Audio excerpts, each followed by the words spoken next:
Okay, thank you. Councilmember Clark. Here. Councilmember Bartoni. Here. Councilmember Nyhan. Here. Councilmember Dodwell. Here. Councilmember Rambo. Here. Councilmember Flasher. Councilmember Garitano. Here. Chair McCutcheon. Here. Do I hear approval of the minutes from September the 15th? Does anybody like to make a motion to approve the I'll minutes? make a motion to approve, Chair. Okay, Second. Second from Teresa Clark. All those in favor?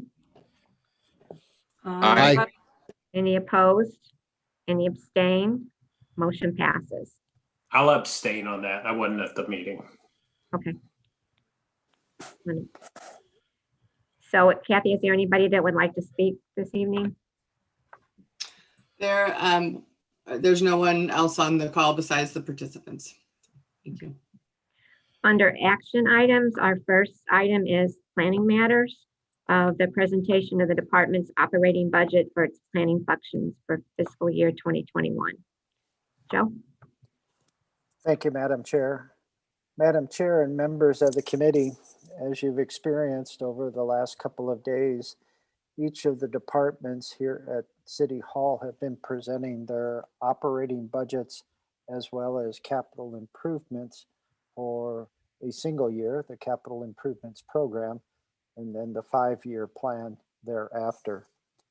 Tonight, the department is presenting two components of its operating budget, that being planning and then parks, and then followed by questions or comments relating to the capital improvement program. Starting with the planning component, the department would note that again, as part of this year for the upcoming fiscal year, there were great stresses placed upon our revenues relative to what we anticipated and what we are receiving. Dawn Kaiser and Steve Cross, who are attending tonight's Zoom webinar, have done projections for 2021 in terms of revenues, and those revenue projections are very conservative, understanding that until a vaccine is available and until it's readily available, or if there are other steps taken to manage the pandemic to a degree greater than what has happened to date, we're expecting a very difficult year in 2021, and that's been represented across the board in terms of expenditures as well as revenues. As is typical, the department provides as part of the budget process, as well as all the other departments, the accomplishments that it can attest to in 2020, as well as its goals, and then the budget highlights. What I would note is that in the actual general fund component, that is the 2-page table that is provided for planning, you'll see that for the most Can part. I interrupt you for just a second?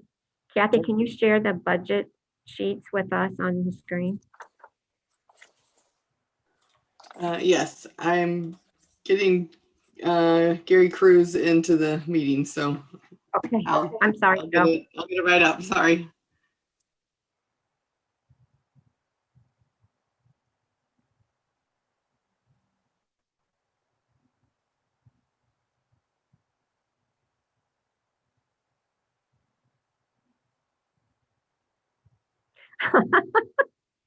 Thank you, Rob.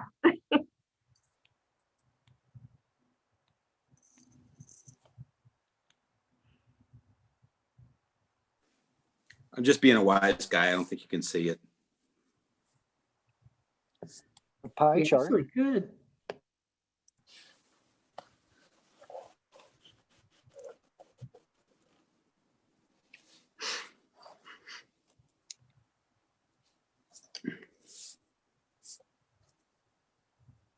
There you go. Thank you.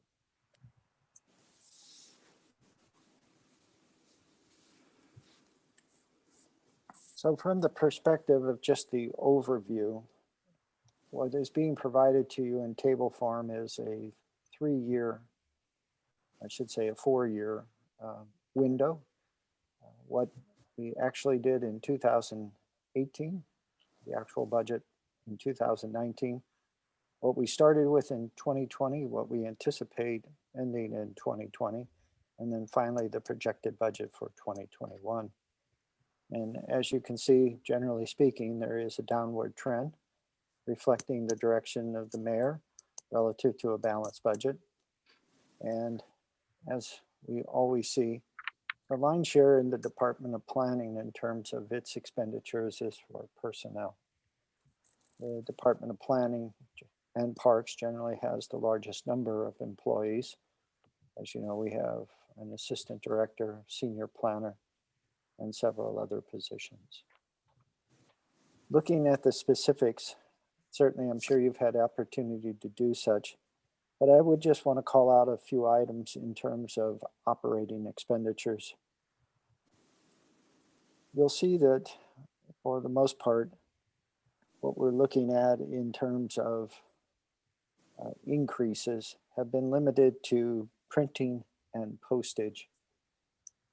The Department of Planning anticipates that in 2021, the Town Center update will complete its task of the review of that particular plan. And as part of that, completing that review and sending forward a recommendation to the Planning and Zoning Commission and City Council, we will be printing not a lot of copies, but copies of the development manual. We've updated it to a certain degree over the course of time as changes were made on an incremental basis. But what the Town Center update team has completed will be a major revision in that regard. So as you can see, we've set aside in 2021 for printing expense a slight increase of $10,000. Along with that, we've also are anticipating more postage. As you know, over the past couple of years, we've steadily increased the radius that we do notifications, and we've done more of our meetings for notifications when not even required by code. So as you can see there, we went up slightly from 2020 in terms of postage as well. I think you'll see that the department recognizes the severity of the situation, and there's very little money set aside for any purposes relating to training or travel. And the equipment leasing costs are, for the most part, for the copiers, both the regular copier, the large format copier, and many of the business equipment that we need to provide reports, to make copies of maps, to do our online zoning authorization process that began in March of this year, which has been very, very successful. Moving on to the next category, which is contractual expenditures. As you can see, there's a dramatic decrease in the amount that's been set aside for 2021. This is done in several parts. First and foremost, there's an anticipation that we will not see as many zoning proposals as we did in 2018, 2019, or 2020. It seems to be the trend that we're working from.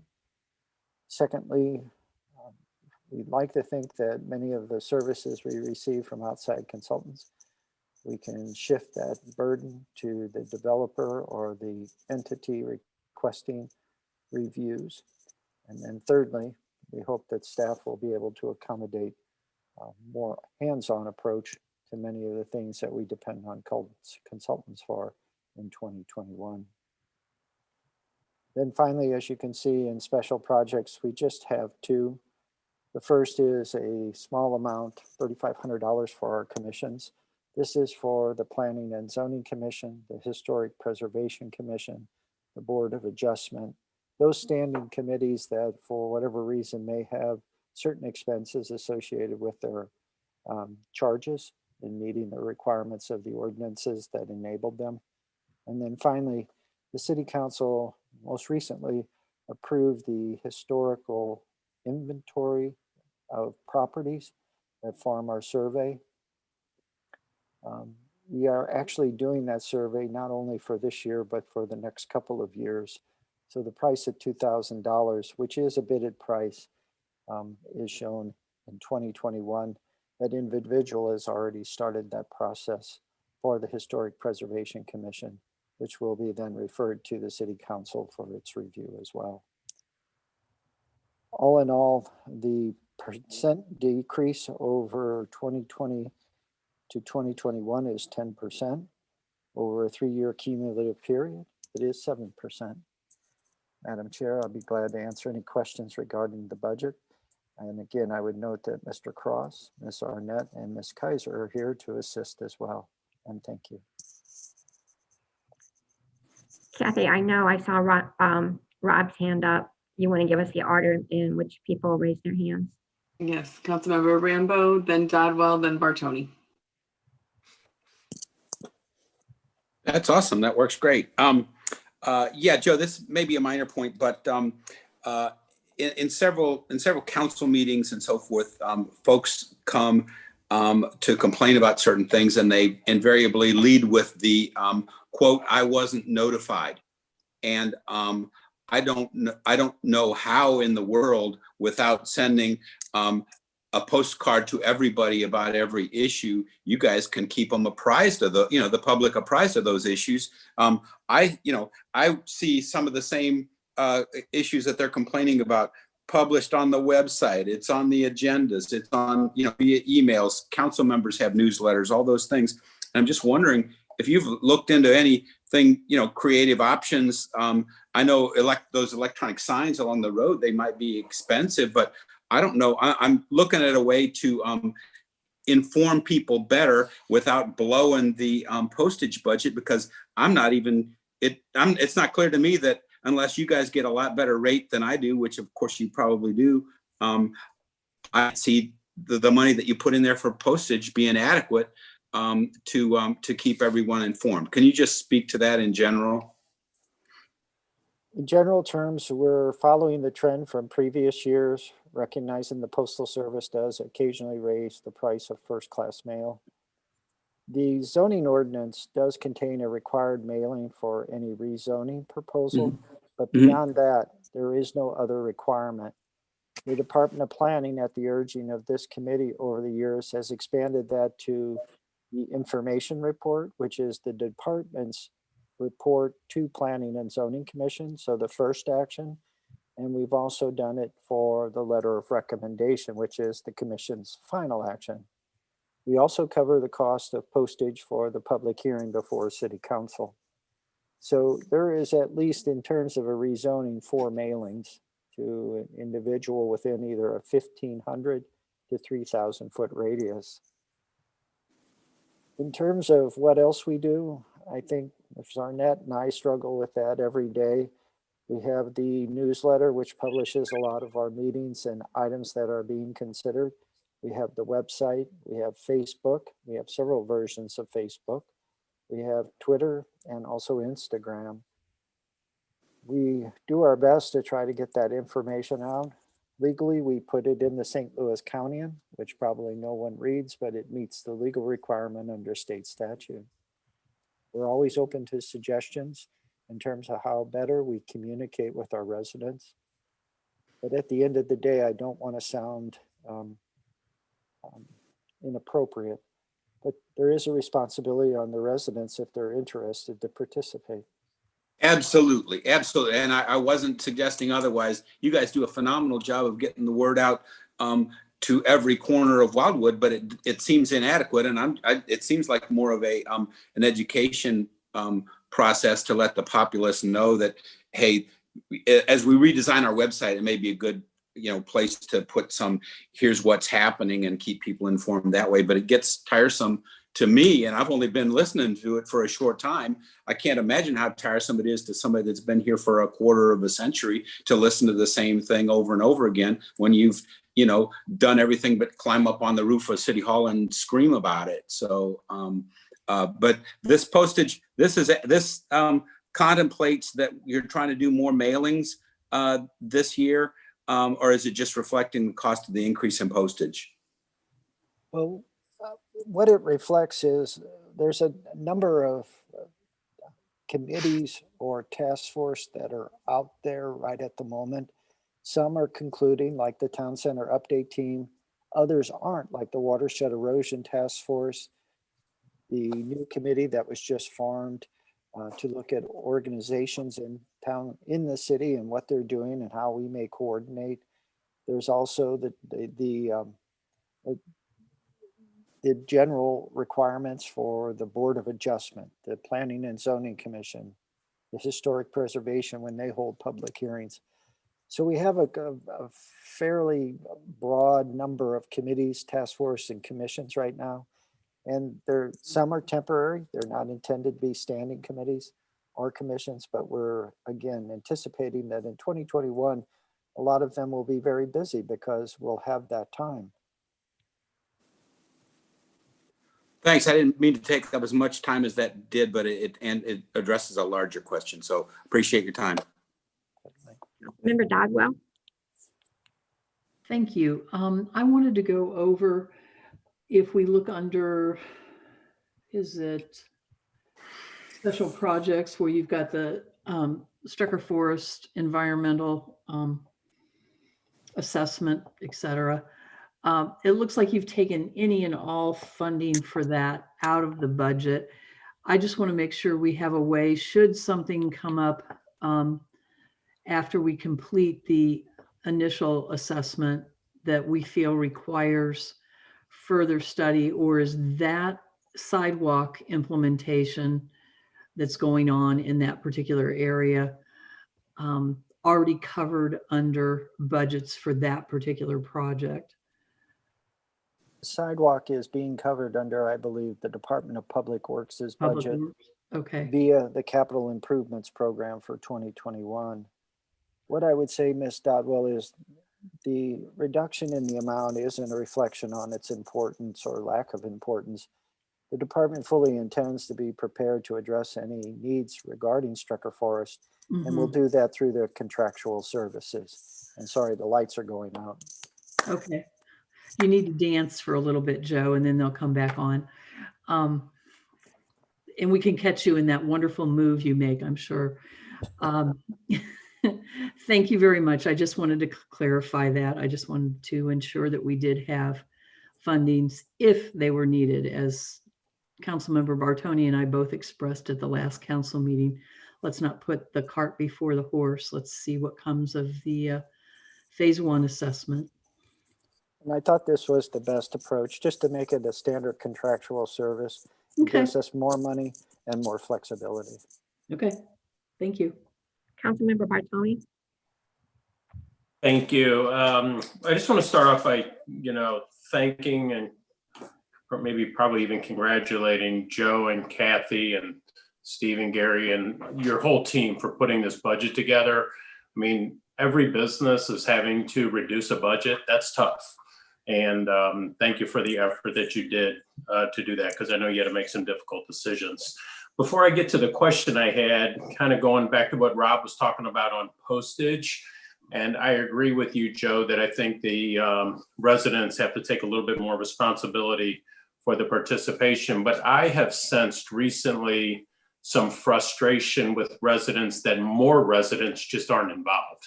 It's not that they're not getting notified or they don't know about it. They're just not participating. And I think other residents are a little frustrated with that. But that leads to what my question was. So Joe, under the contractual services, and I don't want to put words in your mouth, so correct me if I'm saying this wrong, but I think you were talking about like some of the consultants that the city has hired in the past. We would try to pass that cost on to the developer or whoever's requesting that. Is there any concern about the results of that, consultant's report or survey or whatever? Because, if, ABC company's paying for this, then maybe I need to make sure they get the results that they're looking for? Well, there's always that concern, and Strecker Forest, as you know, is a prime example of having a consultant that really didn't know what they were doing start that process and really create a lot of confusion for the rest of the time frame. what the department is hoping to do is that if there is a rezoning request that involves a planned district, an overlay district, whatever the situation may be, that as part of that site-specific ordinance, we require these certain studies that are funded by the developer, but the city council always retains the right to review the selection of the consultant.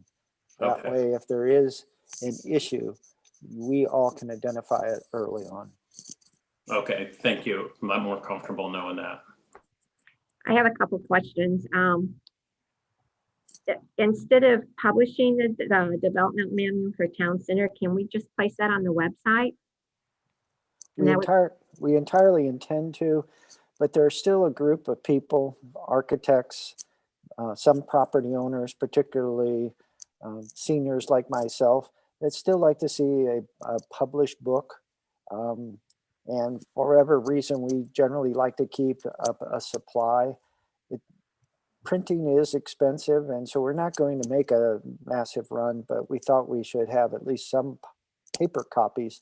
So as when we have new council orientation, you all get it in paper form.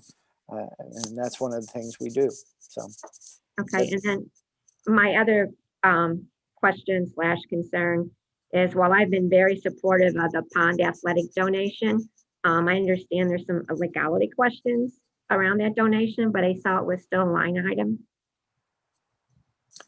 well, jumping to the park side, yes, the initial thought was to eliminate that donation for 2021, not necessarily for the near or distant future, but just for 2021, knowing the situation the city is in. The mayor restored the $5,000 to that particular line item, thinking that we should at least keep, so to speak, our foot in the door. Okay, and then my other question, I think I don't know. So my question is, so the HPC publishing of the Wildwood history book, is that under planning budget? Yes, it is, and that's part of the printing expense as well. Thank you for reminding me. Okay. Does anybody else have any questions related to the planning budget? Next item Well, is, with- oh, I'm with the- sorry. Are we looking for a motion here, Joe? I would defer to Mr. Cross or Ms. Kaiser. Have the other committees offered motions?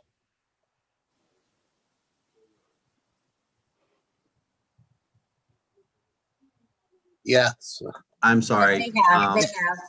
I was muted, so I apologize. Yes, the other committees, after discussing the budget, made a motion to accept the budget as is, or if there were any changes, an amended budget and so forth. So yes, a motion would be made, seconded, and then voted upon by the committee.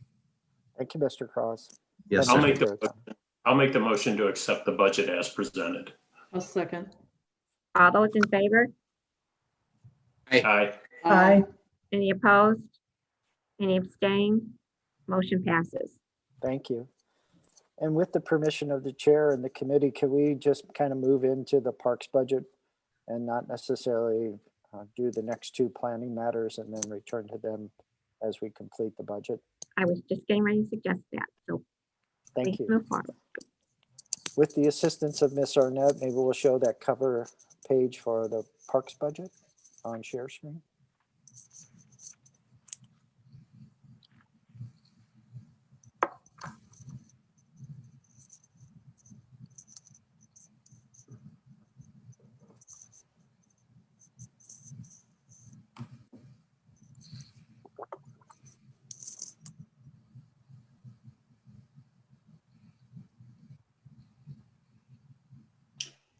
Sorry, have I mentioned lately how much I love Zoom? There it is. It was not an option of all my screens. There we go.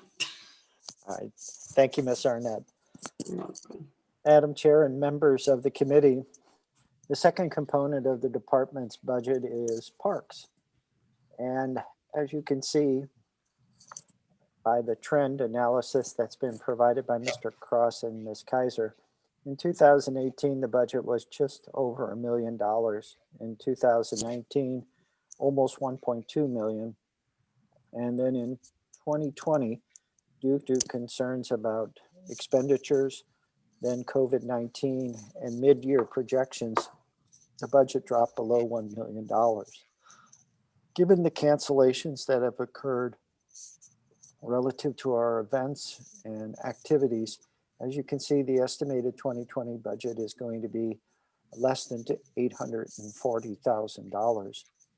In 2021, we're continuing that trend, and we are reducing the budget for the Parks Department to an amount of approximately $880,000.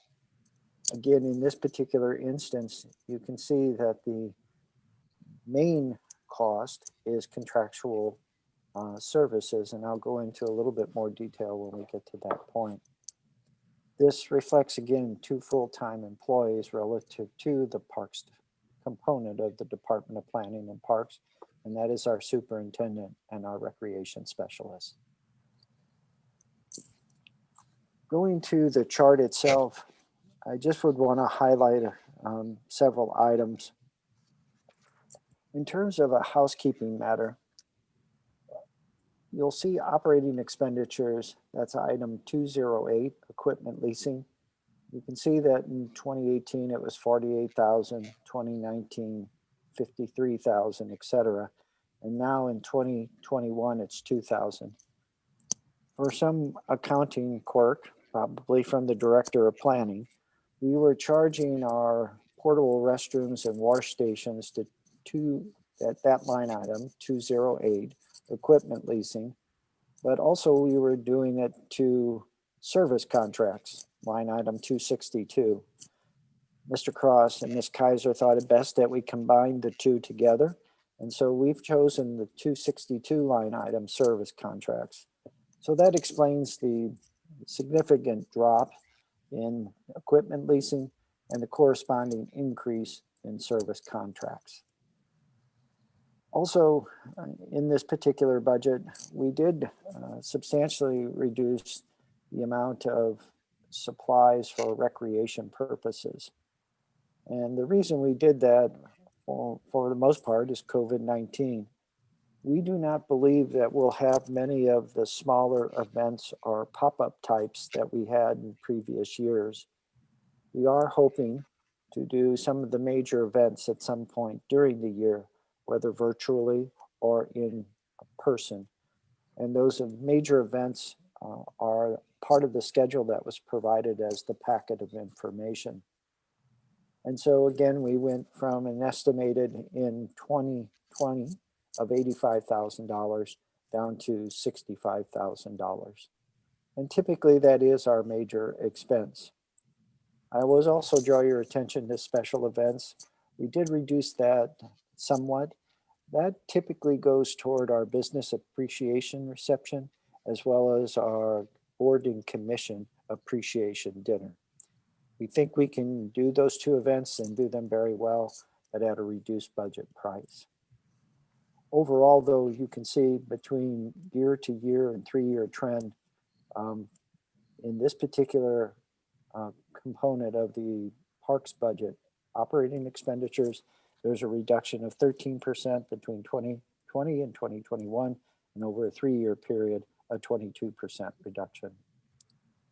Going to the next page. Thank you, Kathy. In terms of contractual expenditures, the key item in this particular list of expenditures is park maintenance. And to the benefit of Mr. Cross, Ms. Kaiser, and the mayor, we've retained the amount for park maintenance that we have typically needed over the course of the last several years. I think it's important to note that the reduction that was considered was not proceeded with and considered because we are adding Green Pines Park in Ward 5, and we did just recently open phase 3 in Community Park. We'll do our very best to stay within the bounds of that, but I think that is the minimum amount. And as you know, from tracking each month, our revenues and expenditures through the report that you have requested from the department, you can see that we do spend most of it just doing basic maintenance and keeping our parks and trail corridors safe and functional. Thereafter, it gets a little more difficult. As you had as your backup information, the Wildwood Celebration Commission projected a budget and acted upon that projection and provided a report to the committee relative to it. In 2021, the Celebrate Wildwood Commission wanted to hold two events, the Celebrate Wildwood event, as well as an art festival, and each would be separate events with separate budget items. The budget that was proposed was significant to accommodate those two events. The Department of Planning recommended that the art festival be eliminated in 2021, and some of that funding be transferred to the Celebrate Wildwood event. So we'll have a single large event, which is scheduled in April of 2021, and the amount would be $93,000. We still can retain programming for the senior community. And as you know, the majority of that is funded through the Community Development Block Grant Fund that is administered by St. Louis County and funded through the federal government. We also retain the farmers market for 2021, and as shown, also our community garden. But the community garden has experienced almost a 50% decrease in funding. And we believe that's reasonable given that we finally, after the move, we're getting settled in. And I think most of the major projects are done and the garden will be in good shape for many years to come. In terms of a percent increase over the two fiscal years, 2021 to 2020 to 2021, there is an increase of 5%. That reflects not so much our desire to buck the trend and not be fiscally responsible, but it just reflects again that COVID-19 basically wiped out the year in terms of what we do in terms of recreational events, activities, and other items. But as you can see on the 3-year cumulative, we are showing a 13% decrease over that period of time. And with that, Madam Chair, I'll be glad to answer any questions as I've mentioned, as well as Mr. Cross, Ms. Kaiser, or Ms. Arnett. Thank you. Kathy, do you have the order of the raised hands? It's just Mr. Bartoni, although I think maybe Councilmember Dodd will put up her actual hand. So maybe she'll be second. And then Garitano. Councilmember Bartoni. Thank you. So, Joe, remind me that the Wildwood Business Association was going to help participate with Celebrate Wildwood, maybe, or was that just a thought and never went forward? And if it was a thought, is that a thought for next year also? How was that all going to play out? Well, it's a very good question.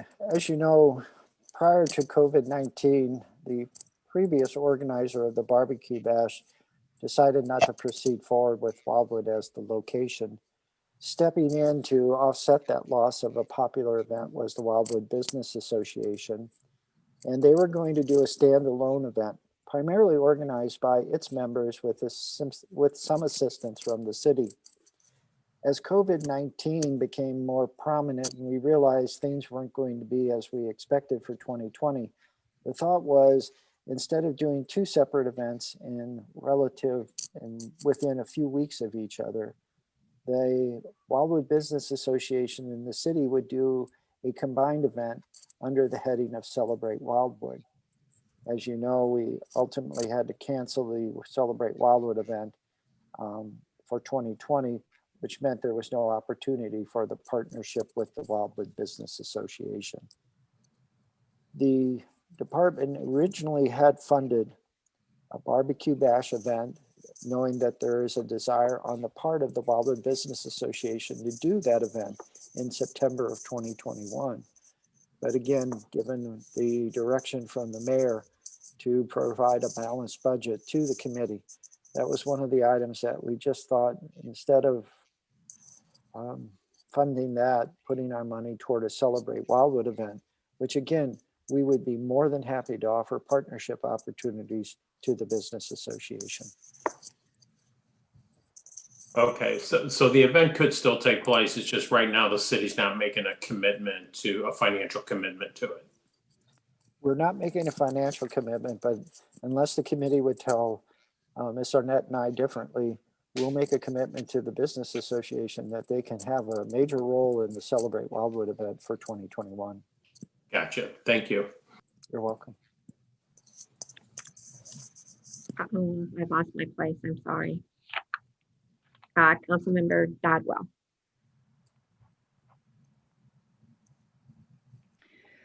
Question, are you going to, with the Celebrate Wildwood, is that a one-day event, a two-day event? That's a very good question. Kathy, Ms. Arnett, and I will have the somewhat unpleasant task of going back to the Celebrate Wildwood Commission and tell them we're not having two events. We don't have $140,000 and we have $93,000 to salvage what we can, which is a great deal of money and certainly not complaining. But I think that will be a discussion we'll have first and foremost. Do we want to try to do a two-day event or should we do a single-day event? And how do we create those partnerships that Mr. Bartoni just requested? And also, because we're not having the art festival, I know in the past when we've had Celebrate Wildwood, we've had an artist's component. Would that be something that the committee would be willing to include in that? And I don't know whether it would be cost prohibitive or not. I would like to think we could do it. The purist, so to speak, on the Wildwood, the Celebrate Wildwood Commission that are artists or sculptors or some other form of media, they think that having the children's games and the food courts and things like that detract somewhat from the quality of the art festival. But I think in lieu of not having one, I'd sure like to offer that as an option. I think so too. I would like to be able to have an artist component, and maybe we can work with placement of the artists compared to the children's activities in this coming year so that we can help support some of our local artists as well. Well, just as a sidebar, and Mr. Cross, I'm sorry, I'll do it fast. Just to tell you how we're starting to establish ourselves with the local art community. Despite COVID-19 and a very restrictive plan that was approved by St. Louis County Department of Public Health, we had 50 artists and photographers register for our plein air event. So I think if we do something in 2021 and offer an opportunity for the artists, I think there'll be a good number that'll take advantage of that opportunity. Thank you. Mr. Cross, are you wanting to make a statement? Yes, thank you, Madam Chair. I just wanted to add to Mr. Funage's excellent presentation of the budget that one of the items that we discussed and ultimately built into this preliminary 2021 budget are revenues associated with the Celebrate Wildwood. So upon consultation with the department head and the mayor, we have put in our revenue section of this budget 50% of that $93,000 expenditure, the projected expenditure in revenue. And that would be through sponsorships or fees or ticket sales, whatever the case may be. But we did put into this budget approximately $47,000 worth of revenue associated with that particular event. Councilmember Garantano? Yeah, thank you. Hopefully you can hear me. I'm having some internet issues, so if I happen to drop off, it's the internet. So Joe, just to make sure that I understand correctly here, and I appreciate the work that you and the department have done to prepare this budget here in a balanced manner to us here at the committee. So for the Celebrate Wildwood, you did mention that there is potential for us to work with the Wildwood Business Association, but there is no funding right now as far as that goes, right? It just is an interest, or could you clarify that for me? I believe the $93,000 is inclusive of a partnership. Okay. I don't know the specific ratios of that partnership. As you know, with the barbecue bash, the WBA originally requested $17,000, but their plan was to return that $17,000 through their fundraising efforts as part of that activity.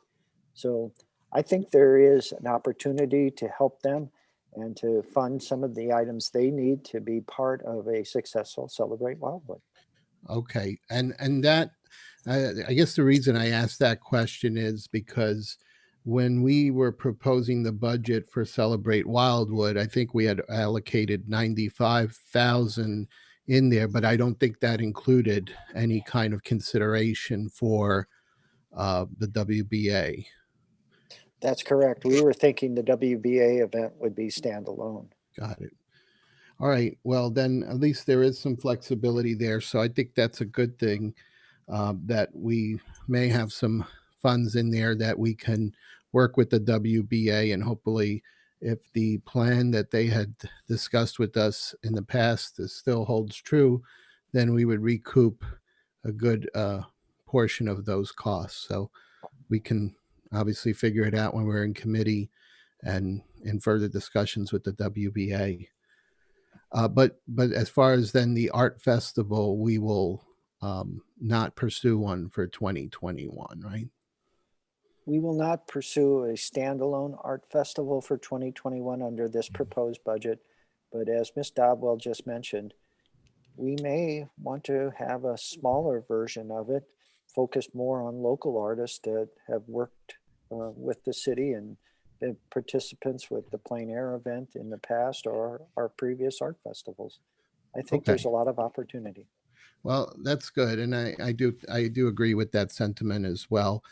Well, I think you've done the best that you can given the circumstances, and I've kind of said this before, but we're handed to us a difficult situation from a revenue perspective, and so we are solely dependent on the pool tax. Not solely, but a majority of our revenues come from the pool tax.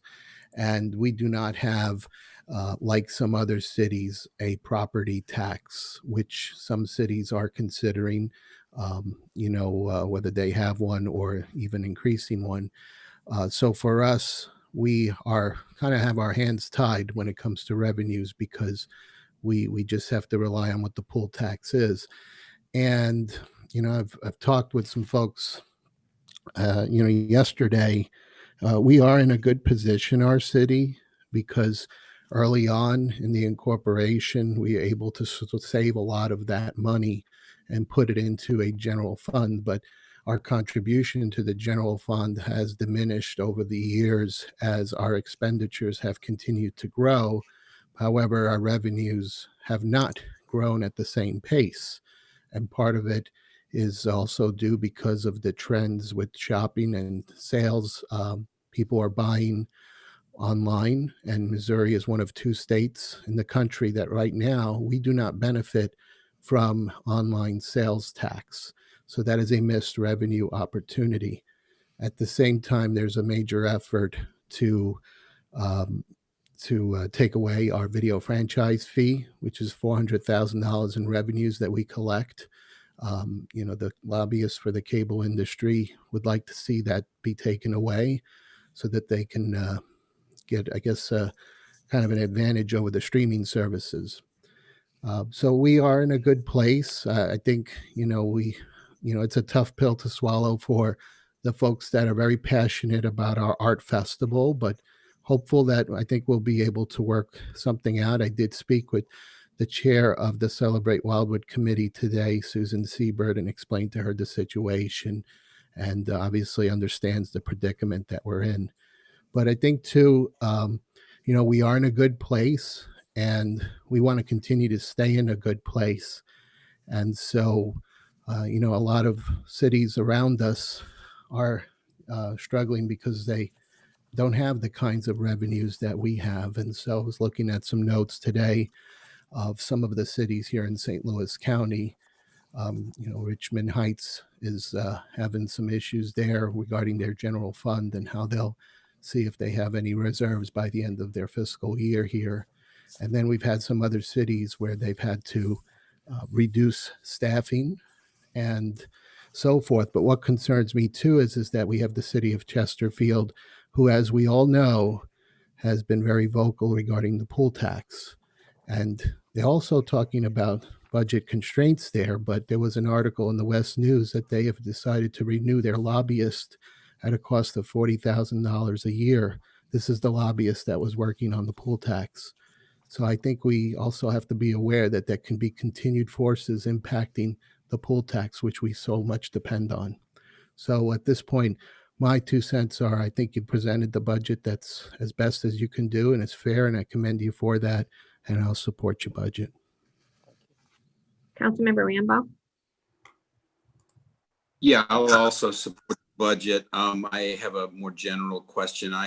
Y'all were asked to present a balanced budget, and by God, you did it. It had to be a tough job, but I hate thinking about being penny wise and pound foolish. So I'm just wondering, what are the cuts that were toughest to make, or that you most regret in terms of coming back to bite us in a little bit down the road? Can you just, in general, address that question? Well, I'll let Ms. Arnett also respond, but from from my perspective, it was the decision not to hold many of our classes, our pop-up events, and some of our, let's say, smaller but more intimate opportunities like scrapbooking on a monthly basis, etc. There's not just a fiscal reason for that. Those events also are held indoors primarily, and some of the demographics favor seniors. And so we were just COVID-19 concerned as well. But those are the things that I think we spread out our ability to kind of address all of our demographic, whether it be the young children, 2 to 5 year olds, or our seniors, and everywhere in between. And again, if Ms. Arnett would like to add something. No, I would concur. I think that's going to be our greatest loss, hopefully just temporarily through this. The other challenge that we face is our maintenance is above average, just because the parks and trails are getting an immense amount of use with people quarantining and working from home and such. So we've had a shift, an unexpected shift in temporary bathrooms and all of that stuff. So hopefully it'll even out. We'll have one more year of a little bit odd, and we'll get back to some of those, as Mr. Vunish said, those more intimate events and things that are kind of in some ways unique to Wildwood and how we do them and the level, the quality that we provide. So thank you. So that's a bit reassuring. So you don't see any stitch in time that we're not making that would save us 9 down the road or anything like that, then, is what I'm hearing. Okay, well, that's good. So. And I would defer to Mr. Cross or Ms. Kaiser. They were sweating over the budget much more than I over the last week or two. I would only add that Mr. Vunich spent a great deal of time with us going through that budget line by line by line. And Dawn and I certainly were cognizant of, there's a balance between the dollars in the budget and services to the resident. And Joe is very much resident centric. So the cuts that he was able to make and the reductions in the budget, he always did with an eye towards making sure that we, to the extent that we could, continue to provide services to the residents. COVID-19, as he said, this is not an entirely money-driven, a dollar-driven exercise, but the situation in which the world finds itself, forced Mr. Vunich and all the department heads to make certain decisions. So, no, I think I commend Joe as well in terms of how he approached his budget and where he made his very judicious and very deliberative cuts and reductions. So we're very comfortable with what he did. Great, thank you. So Joe, I want to thank you for putting together the answers to my questions about the Wildwood Celebration and the Art Festival. And I also want to commend you on recommending that it be just one event. It's going to save us a considerable amount of money by doing that. And we're still going to be able to hold a community-wide event that we are all very passionate about. So I thank you for that. Next up is Ms. Clark. Yeah, I agree. It had to have taken some real work to put this together and make it all work out. I just think that, right now we're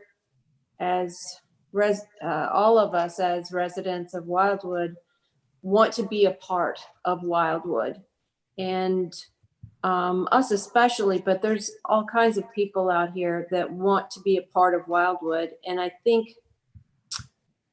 there are ways that they can be a part of Wildwood, and maybe there's reasons they can't do this, but if there were specific items, well, for example, if you take the Celebrate Wildwood and you say the tents, sorry, I'm having internet problems too. The tents, if put it out there for someone that would want to adopt that part of it to save the city the money, but maybe they have a business and they can put their logo on all the tents. And then we keep those tents for the next time. And same thing with tables and chairs. And because I see it repeating over and over, these costs for tables and chairs, for sound system, for all of these things, if we had it out there and said, would you as residents want to adopt this and brought to you by John Smith or whoever had paid for that? People like to leave a legacy, and they like to help out their city. And it would be a way for some of us to do that and to stay connected in more of even a financial way. I think that we could get some of those things taken care of. I come from, leading programs with Special Olympics and making sure everybody else pays for what I want to do. So that's what I look at, is how can we get these things paid for without having to do it ourselves? Councilmember Garantano. I just had one maybe comment that I don't think we need an answer right now, but maybe for Mr. Vunich and the department. When we work or consider on taking on new projects like, the parks, I know there's a strong focus on those upfront costs, those one-time costs, the construction to get them built. And I do see that there is now kind of an annual cost expected when I look at like the capital improvements. But I feel like there's an opportunity, like we just don't want to lose sight of that annual cost that we're committing ourselves to, right? Because we're investing in, let's say a park, and we need to make sure that we put money aside then each year for that park to maintain it to the standard that we would like to maintain it. And I feel there's an opportunity for that. I just feel maybe it's my perspective, but maybe we just don't focus or pay attention too much on the ongoing cost. And it's a thought that maybe we do something when we have, and right now it's interesting because we probably are not going to have major projects given our financial situation, but something for us that we need to figure out, how do we allocate that money in the future? Good point, sir. I don't see any more hands. I have one final comment. There's a line item for overtime for Parks and Rec. Has there ever been given any consideration to offering comp time versus overtime? Yes, ma'am. Madam Chair, it's up to the employee that's hourly if they would prefer to take compensatory time or overtime. And many kind of split it. It depends. So it's not all just payment of overtime. It's actually compensatory time as well. Thank you. Councilmember Bartoni? I just want to make the motion to go ahead and accept the department's budget as presented. I think Ms. Dodwell wanted to make a comment? Yes, I did, because in looking at the budget here, I see under operating expenditures, the maintenance on buildings, the maintenance on vehicles. But to Teresa's comments, or maybe it was Joe's comments, my apology. There's no line item for maintenance on park facilities. There's no facility line item. And it doesn't necessarily have to go into this year's budget, but I would strongly request that next year we look at that tabulation that you've been doing for several years now on maintenance costs, Joe, and let's add that into the 2022 budget so that we can start looking at the costs for maintaining the parks that we have developed as we go forward, so that we have a funding source to do the repairs when the playground equipment becomes completely dysfunctional and we need to replace it. We have some funding source to do that with. So I'd appreciate it for the 2022 budget that we add a maintenance category. Mr. Cross and Ms. Kaiser are here, so with their permission, we'll figure that out as we move from 2021 to 2022. Thank you, Mr. Funich. Now, there is a line for park maintenance, Mr. Funich, is not to the tune of $250,000. I believe the request, at least from my perspective, is many of those are hardscapes or structures or buildings, and we don't break those down. We collectively just show it as a single line item. So pardon me. So I was thinking that we would divide it into more of the park maintenance, which is like grass cutting, tree removal, tree trimming, and then the hardscape component. Right. We can work on that and certainly do that. Yes. Yeah, because I just didn't see it under, I'm not even sure where you're referring to what you just spoke of, Mr. Cross. Ms. Dodwell, it's on the second page under contractual expenditures 350-1. Okay, park maintenance. Maintenance. Okay, that's for what we're paying to get the grass mowed and the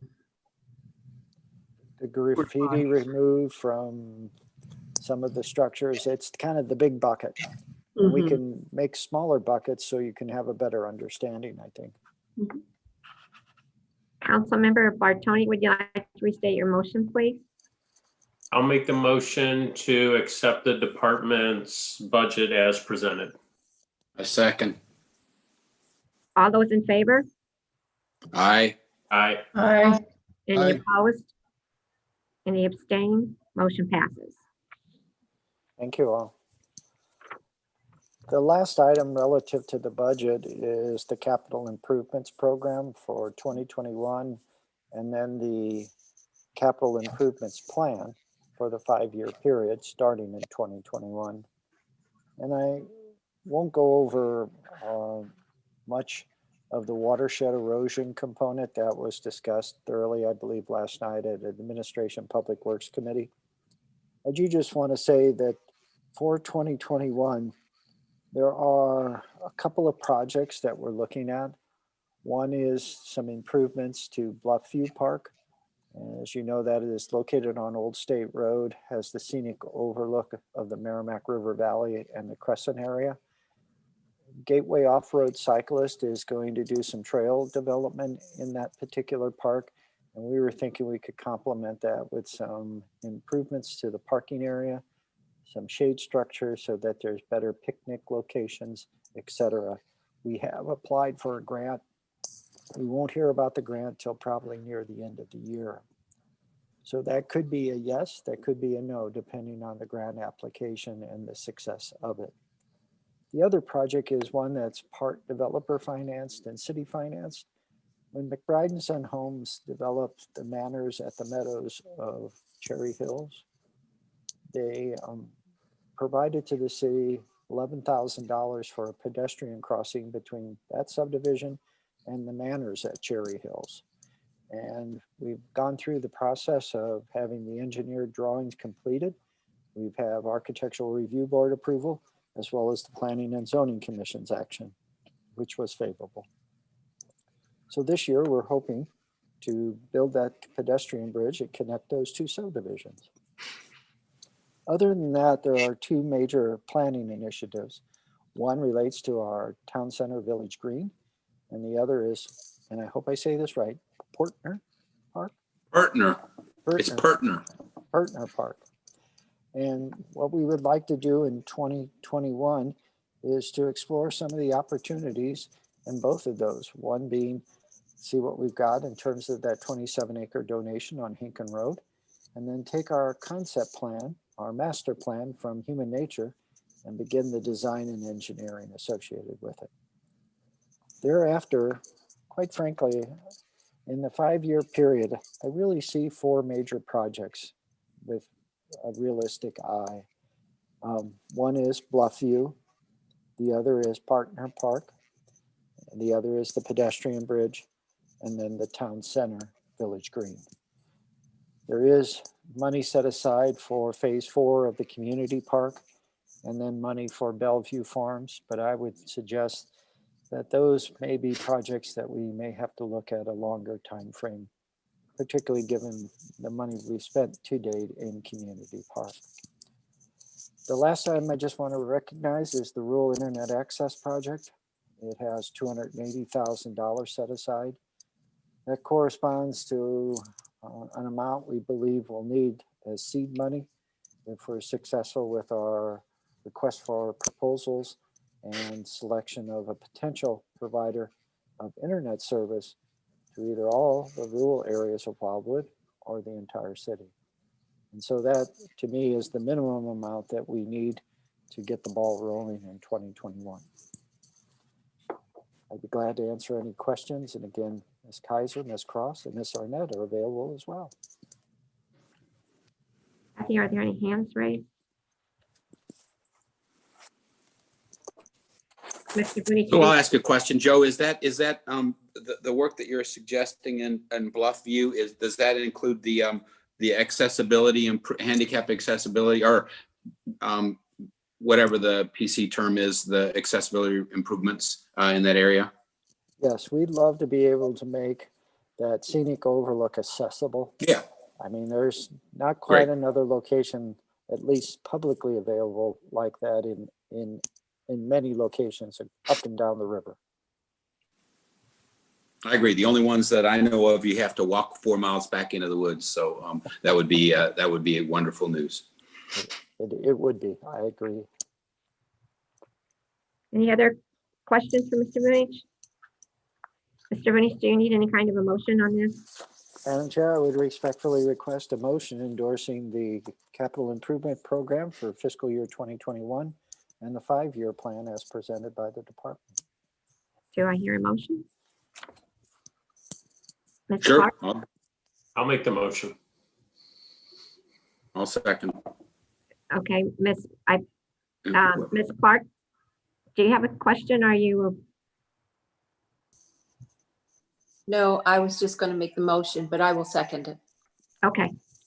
So the motion's made by Councilmember Bartoni, seconded by Ms. Clark. Is that correct? All those in favor? Aye. Aye. Any opposed? Any abstained? Motion passes. Mr. Bunich, is there anything else on the agenda that's directly related to budget process? No, ma'am. Given the hour, I'd like to kind of move into the other items, and then we can return to the event schedule in November. Okay, so you would like to go ahead and proceed with item number 2 under the planning matters, tree preservation and restoration code updates. Yes, ma'am. And to Ms. Kaiser, thanks for being here for the budget. I assume you won't stick around to hear about this real interesting stuff. Thank you. Madam Chair. It's interesting to some people. Well, it's very interesting to me, but that doesn't say much about my personality, I guess. But Madam Chair and members of the committee, Dr. Rambo, a member of this committee, and I have had several conversations over the last couple of months about our tree preservation and restoration code, our grand tree requirements, our landscape manual, and our sustainable planning's guide. Given the background of Dr. Rambo, those conversations took on a serious note because, again, he is an expert in many of these fields. I would note that there have been incremental changes to all of those items except the landscape manual. The landscape manual is the same as it was in 1996 when first adopted. The intent of the item tonight is to seek a recommendation, a favorable recommendation from the committee members to forward to City Council for its consideration an action that would allow the Planning and Zoning Commission to do a very deep and detailed review of all of those components. The Tree Preservation and Restoration Code, the Grand Trees, the Sustainable Planning's Guide, and the Landscape Manual. Much of it would be done by staff along with input from Dr. Rambo and this committee. But to do that, the committee would need to recommend that it be considered by the City Council favorably, and that the City Council then forward it to the Planning and Zoning Commission for the standard review process. So tonight, that is the request, to favorably consider this review and forward such recommendation to City Council. Ms. Dodwell, I would make that motion and really appreciate the willingness of Councilmember Rambo to participate in some of that review as well. do I hear a second to that motion? I second. Anyone? Mr. Rambo, you had your hand up, but did you have a comment you wanted to make as well? Yeah, it sounds as though we're going to move forward, so I don't need to take up anybody's valuable time, and I have a killer headache anyway. So I just want to mention in passing that I wasn't clear on the wording.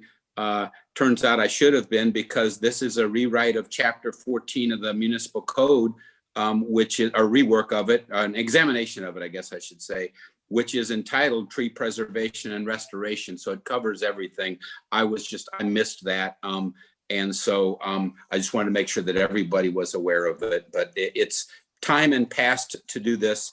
I'm thrilled to have the opportunity to provide my input, and I think a lot of other people will. So I appreciate the support. Okay, so the motion on the floor and has been seconded is to forward the Tree Preservation and Restoration Code and Landscape Manual and Sustainable Planning Guide to Planning and Zoning to request that they review the documents. Is that correct, Mr. Vunich? Very well said, ma'am. All those in favor? Aye. Aye. Any opposed? Any abstentions? The motion's passed. Okay, our next item under planning matters is the commercial vehicle definition and traffic code regulation. Mr. Vunich? Again, thank you, Madam Chair. Madam Chair and members of the committee, as the title of this particular memorandum reflects, this is our fifth consideration of modifications to how the city of Wildwood defines commercial vehicles, both from the standpoint of the zoning ordinance and the standpoint of our traffic code. The impetus of all of this was a conflict between the zoning ordinance and the traffic code. And as the process evolved, it became clear that the committee, as well as the city council, in its initial action in January of this year, wanted to look at maybe providing greater flexibility for the parking of commercial vehicles in the non-urban resident district, as well as all our districts. Therefore, the committee began the process of looking at how best to achieve that. And there are competing goals. The competing goals are the flexibility to allow such, but to balance that and that other goal of preserving the residential character of subdivisions where people have invested a great deal of money in their home and improvements associated with them. Tonight, the department is hopefully presenting a definition that reflects our final conversation that happened in the meeting, in the September meeting. There are three items that were identified: standardizing the term, which in the case is gross gross vehicle weight rating, as well as considering the gross combination weight rating, and then ensuring that the phrases that are used are not too broad so as they become troublesome in terms of interpretation. So in the definition, the department has standardized the term gross vehicular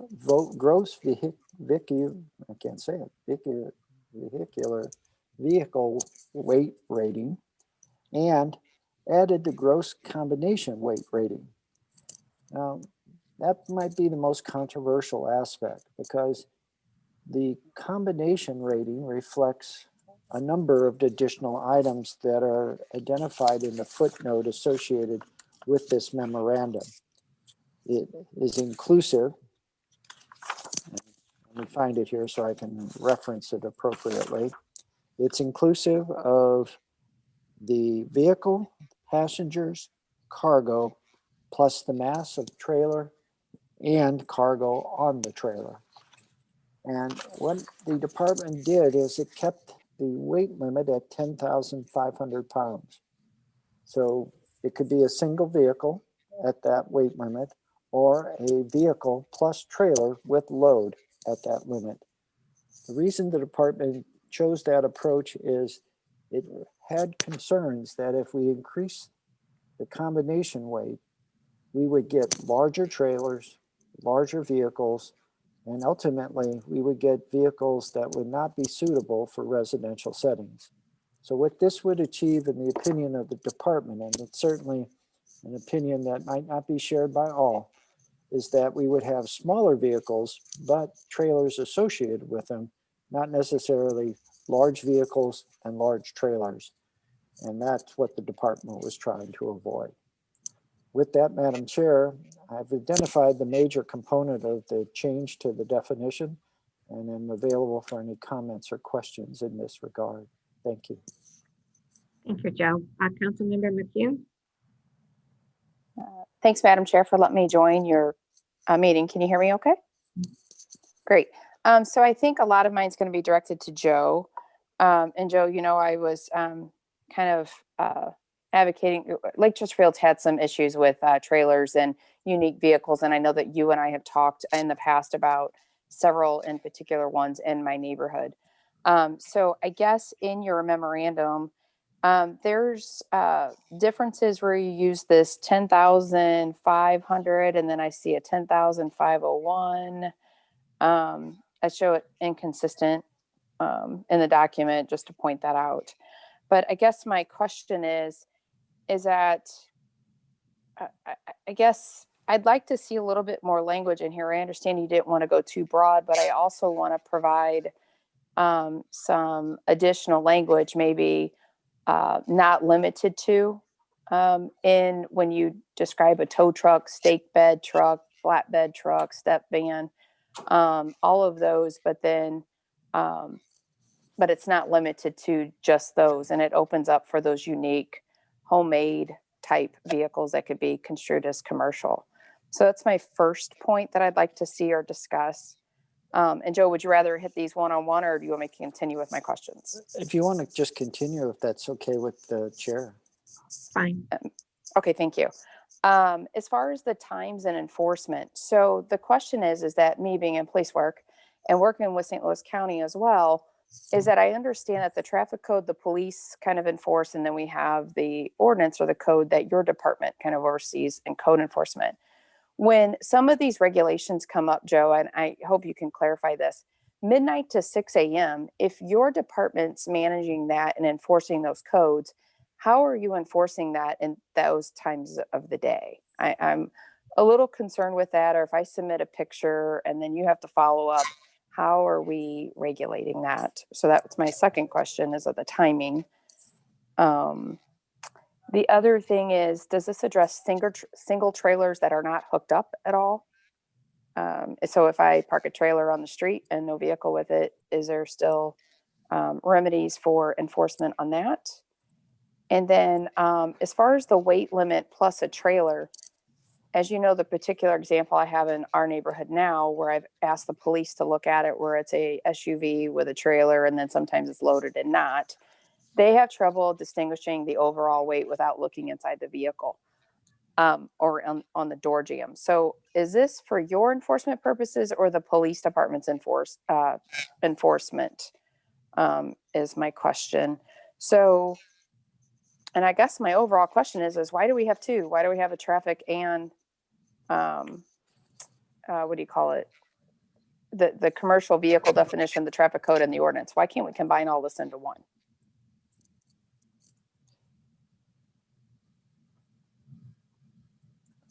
Well, with the permission of the chair, I'll start with question one relative to customization. And in the definition, the department did want to identify certain types of vehicles that, regardless of their weight limit, just present a problem from an aesthetic standpoint as well as a safety standpoint.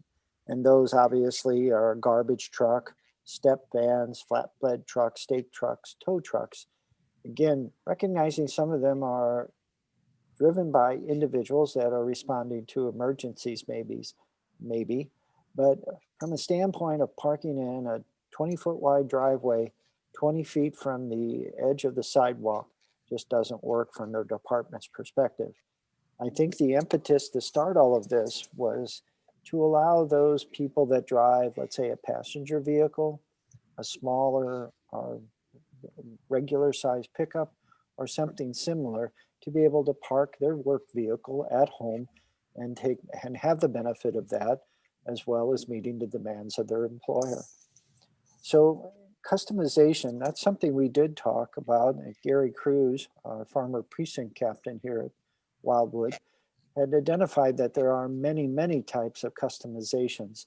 And so for the most part, we were hoping that the limit of 10,500 pounds would address most customizations, and then identifying those larger vehicles, regardless of weight, that just don't work in a residential setting. So it's not perfect, but it certainly is the best attempt that I think the committee and staff have come up with. In terms of enforcement, no, the Department of Planning is not going to be out there from midnight to 6 a.m.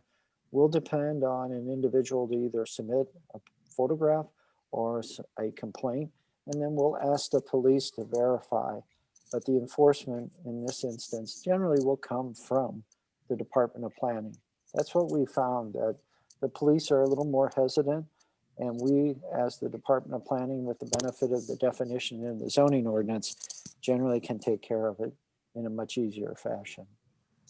In terms of single trailers, that's not a commercial vehicle, it's a trailer. So it would still be in violation if left on the street with unattended in front of the person's house. Weight limit, we'll generally enforce it, as I just mentioned. And then finally, can we combine them? That's a good question. I think the traffic code is the responsibility of the police department, and I think they'd be less likely to want to enforce the zoning ordinance definition. And so for now, I would argue that the two work. Let's keep them separate and see how this new definition plays out. And if we need to come back, we could come back and refine it based upon our experiences. So just, Madam Chair, can I ask a follow-up question? Yes, ma'am. Thank you. So Joe, I guess, in particular of the vehicle that we've talked about in Lake Chesterfield, will, under this new provision that you've provided, is that still in violation of this new code? Yes, ma'am. Okay, and then the flatbed truck, the other one that was in the neighborhood as well, where it was more of a custom made, would that fall underneath this new provision too as a violation? Yes, ma'am. Okay, and then I think my last question is that, are we asking the police department to maybe do patrols to report back to you during the night that they do see these violations, or is it just resident reporting only? Resident reporting only. I guess I could talk to council when it comes up for approval regarding that. So I don't want to take any more time of the committee. So thank you for your hard work, and thank you for the time, Madam Chair. I appreciate it. You're welcome. Councilmember Clark? Wow, Joe, we've been through this a number of times, haven't we? And Yes, I ma'am. think that you've done an excellent job, you and the department, to put this together and to refine it and re-refine it and re-refine it. And the only one thing that I really like the definition, it all looks good. But the one thing that I would take out is in attachment B, your weight analysis. The second thing you're using is the U.S. Environmental Protection Agency, the EPA heading there. It's the NHTSA, the National Highway Traffic Safety Administration's CAFE. That's the corporate average fuel economy standards.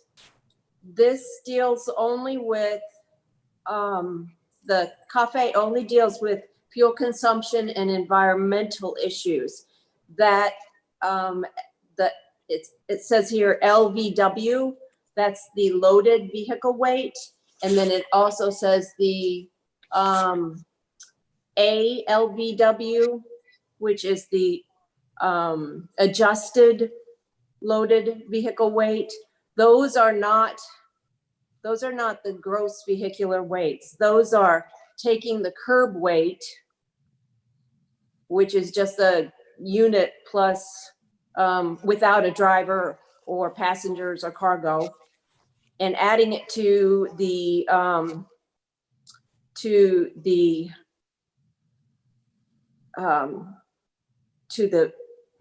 gross vehicular weight, and then averaging it. So you could have a vehicle that weighs 12,000 pounds and the curb weight being 5,000, and you still get 8,500. So you're not over the 10,000, but the vehicle actually weighs more than that.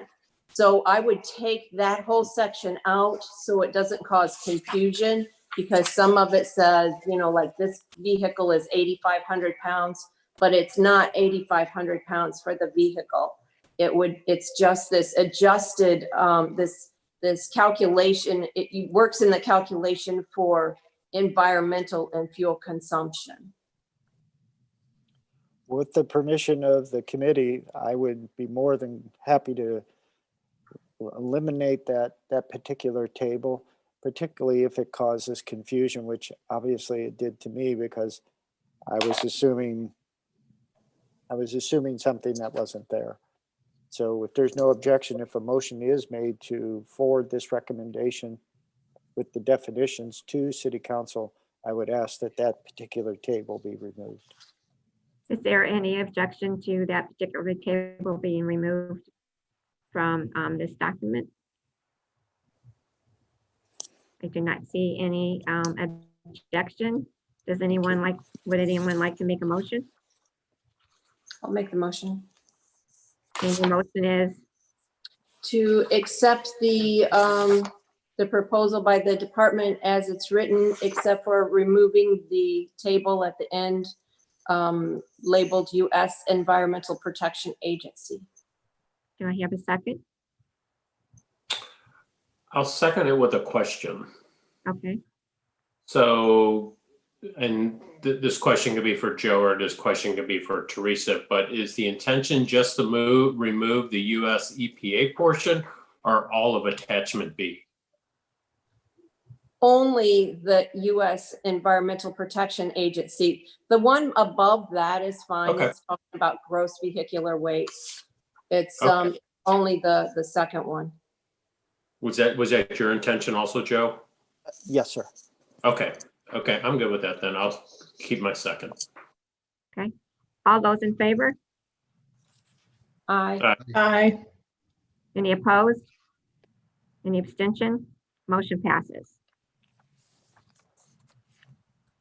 So our next item is under Parks Matters, which is the discussion of pavilion rental and use policy. Mr. Munich? Again, thank you, Madam Chair. Madam Chair and members of the committee, late this afternoon, I forwarded to you an item or two that was requested by the chair, I believe, regarding this particular topic. Excuse me. And this topic relates to pavilion rental and use policy. As is described in the memorandum, previous city councils have adopted a policy that allows Boy Scouts, Girl Scouts, and certain similar organizations to rent pavilions, but not have to pay any type of fee. And for the most part, over the course of time, it's not been necessarily an issue because most Boy Scouts and Girl Scout troops meet at schools. But with COVID-19, what we're finding is that the schools aren't available and those troops are looking for alternative locations. And as you can see from the one table that Ms. McCutcheon, our chair, requested, we've gone from, generally speaking, not-for-profit use in 2019 of 13 occasions to almost triple in 2020. And so the thought was, given our revenue situation, should we be charging a fee, a nominal fee, a reasonable fee, whatever the terminology might be, for Boy Scout and Girl Scout troops that rent pavilions in the 4 parks that have those structures associated with them? As part of this, I provided you the breakdown in terms of cost. Each pavilion rental costs the city generally $150 to remove the trash from the trash cans, to wash down the flat work, to clean the tables, and now sanitize with COVID-19. So every time we have a Boy Scout or Girl Scout troop or similar organization in the pavilion, that's a cost that the city incurs with no reimbursement. It's not a nice topic. It seems hard to be charging those people that money, but I just wanted to present it to you and get an opinion. We plan on continuing forward unless told differently by this committee and city council. Any comments? Ms. Dodwell? Is this something that's imperative this month? Do you expect a whole lot of outdoor usage throughout the winter months? Ms. Dodwell, I don't think so. The strategy behind bringing it to you now is to let you know. And I'd like to think when COVID-19 changes and we go back to schools being available, this may become a non-issue. But I also want you to understand where some of the money is going when I talk about park maintenance. So is it a priority? I wouldn't consider it as such right now, given the winter months are coming very shortly. Well, I think it's a good practice going forward just to ensure that everybody who rents our facilities understands that they have a requirement to help offset the costs of maintenance on those. So if we're expecting citizens to do it on their own, I don't see any reason why we can't have. Katie, you are muted.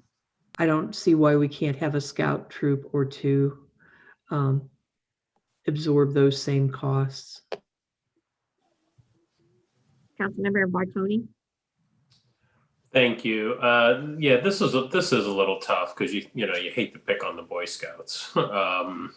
And But Girl Scouts. Joe, yeah, Joe, which park is the most commonly used and like requested, sched booked? Community Park, then Anniversary Park. Okay. And I'm kind of, I don't know if I would want to do anything right now going into winter, but I think this could definitely come up for conversation come March when weather gets better. And if there's no change with the current situation, we might have to think about at least some sort of a cost share. Maybe, hey, you guys need to, take care of the trash yourself, or some sort of help along the way. And it could be a teaching moment for a lot of these kids also, that when you use other people's facilities, you got to take care of them. You don't just leave a mess and go home. So I wouldn't be in favor of doing anything today, but I think we need to think about this in probably the springtime. Mr. Cross, did you have a comment? I did, thank you. I just wanted to mention that we have the newly created Program Budget Committee, and we have the chair of that committee, Mr. Garitano, here with us. And I would think that this particular topic, along with others, might be part of that conversation in terms of looking at all our fees that we're charging. And I think that is on the agenda in that new 3-person committee, the Program Budget Committee. Very good Councilmember Dodd. point, Mr. Cross.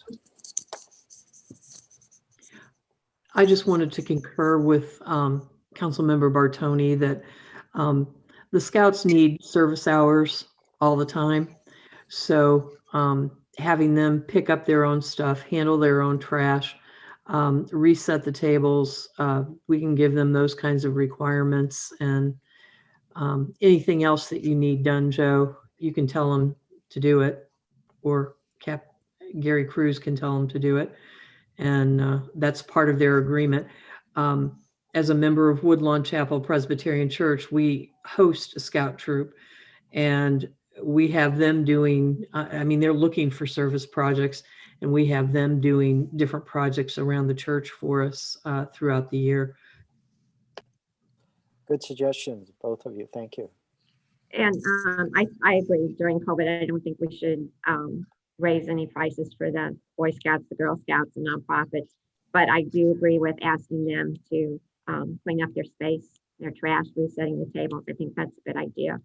I probably took this a little bit further than your request, but in the budget committee that was newly formed, we can discuss it because the chair people are on there. But I think even if we wait until March to discuss it, I think we should really look at increasing some of our fees for our pavilion rentals and adding the cost of cleaning after the space has been used to the rental fee, so that the city is not having to clean the parks every time somebody uses them, and then we're not recuperating the cost for the cleaning of the park that's necessary. So hopefully that will be Mr. Garantano on our agenda. And if we can't address it during that, maybe we can bring it back to this committee and maybe in January, February, or March. Do you need any kind of motion, Mr. Bunich? No, I think I have the direction I was seeking, and we'll stay at the status quo at least till spring, and then we'll see where we're at with COVID-19 and maybe bring it back for further discussion. Thank you.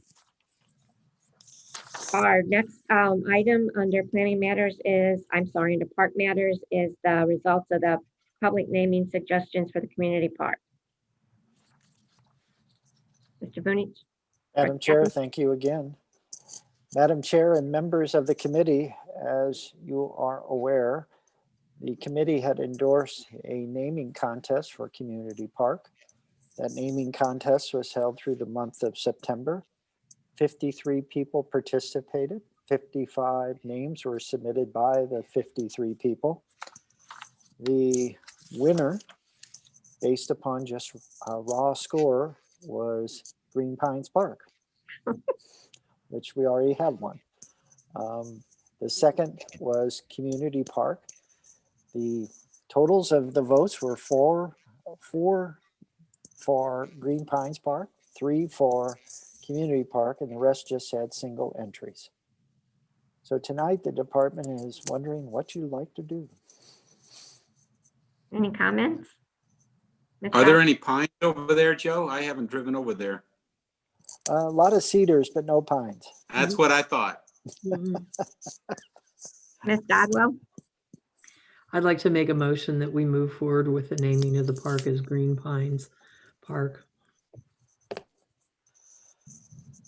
We'll have 2 then, Miss Dodwell. Yeah, that's, Yeah. Yeah, We'll have the we small have a Green neighbor. Pines Park. Mr. Bartoni? I think this just kind of shows that Community there Park. wasn't a whole lot of passion to change the name from what it was. So I don't know if we need to do anything, but I just think that the residents are saying here that they're kind of fine with community park and didn't submit anything because they kind of like community park. So I think we already have a winner and no need to look for, we're a solution looking for a problem, so I think we should just leave it. Councilmember Garantano? Yeah, I was going to agree with Don that even looking at the results, you just see community come up over and over again. And there doesn't seem like there's any other clear choice that is there. But when you kind of look at that word cloud, if you were to take those survey results, community, I think, would be the one that probably repeats its most. I withdraw my motion because I was thinking we were dealing with the park in Ward 5. My apologies. So is the consensus that it's Wildwood Community Park or just Community Park?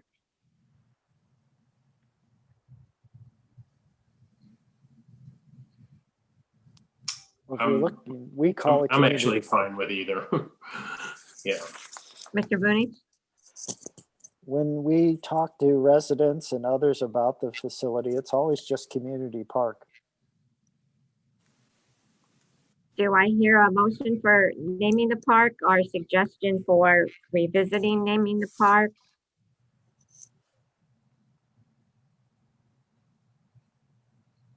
Not interest here either, evidently. I make a motion that we keep it community park. Do I hear a second? Going out on a limb. Second that. All those in favor? Aye. Aye. Aye. I Any opposed? Any abstained? The motion passes. Thank you all. We have two for information items only, which is the virtual recreation programs, and then the report on the facility reservations, event registrations, and ongoing maintenance and costs for the parks and the trails. So I believe that then takes us to an executive session. Is that correct, Ms. Booney? Yes, ma'am. And if there's any questions on those last two reports, please contact Kathy, Gary, or I, and we'd be glad to answer them. Kathy, do you need to do anything on your end before we move forward with the closed session? Once we have a motion and roll call to go into executive session, I'll shut it down. Okay. I'm so move. Do I hear a second? I'll second it. May we have a roll call, please, to go into closed session? Councilmember Clark, Yes. Councilmember Bartoni, Yes. Councilmember Nyan, Yes. Councilmember Dodwell, Yes. Councilmember Rambo, Yes. Councilmember Garantano, yes. Chair McCutcheon. Yes.